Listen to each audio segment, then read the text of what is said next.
Now we'll move into what I would call the design phase. And that's where we're going to take everything that we put together in the analysis and we create a migration plan.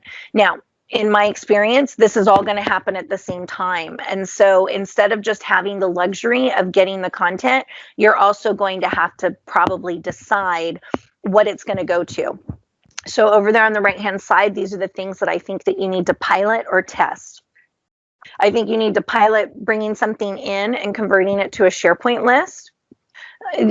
Pretty much anything in Excel is probably a SharePoint list in my experience. If it's not doing formulas or math, it probably should be a SharePoint list. Whether or not you're going to convince people to do that is one thing, but for those of you who've been in this technology a while, you know that sharing Excel files in SharePoint has its own special challenges.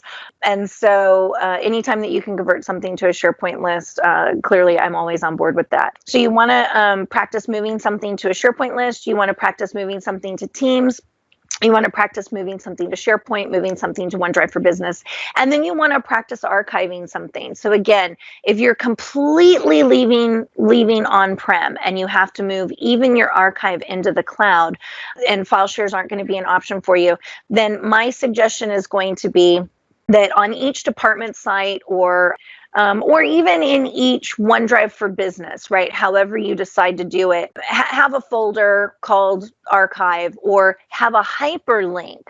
So probably in my mind, I always like to make an archive look like it's in a file share and not in SharePoint. And so for me, I'm going to have like a hyperlink on a SharePoint site to an archive that's then going to open up OneDrive for Business potentially. So from that perspective, I want people to get used to the fact that there is this archive someplace else. I even go so far as to make it a content type or a data label. And you can automate those data labels anytime you move something into archive. Now it has that archive data label.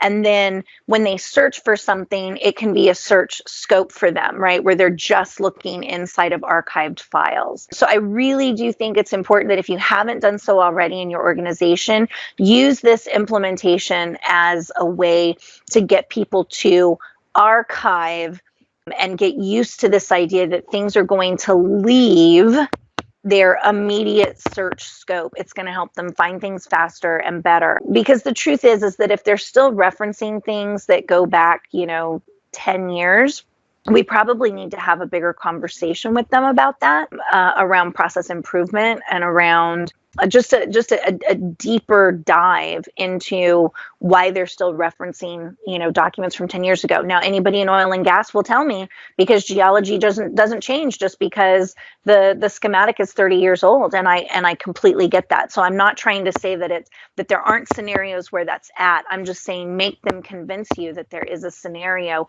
Don't just do it because they say, no, we need to keep these things forever. Well, who says? Is that a regulatory requirement that we keep it forever, or is that Joan from accounting's requirement that we keep it forever? These are deeper dive conversations that you may or may not be involved in, but you can at the end of the project have a list of those where you say, these were our content concerns. I do think that in the evaluation of the project, you are 100% allowed to say that these were the concerns that you had as you went through this project. So keep that as another documentation list that you keep during a project. So all this is saying, okay, here's the content we've identified. Here's the owner that's going to be in charge of testing and validating that we did bring it over. Here's our use case for it. And then again, use this as a checklist to say that, yes, you've done it, you've done it, you've done it, you've done it. So again, I think it's much easier to do something like this so that you can literally be reporting a percentage as a KPI based on that content inventory list.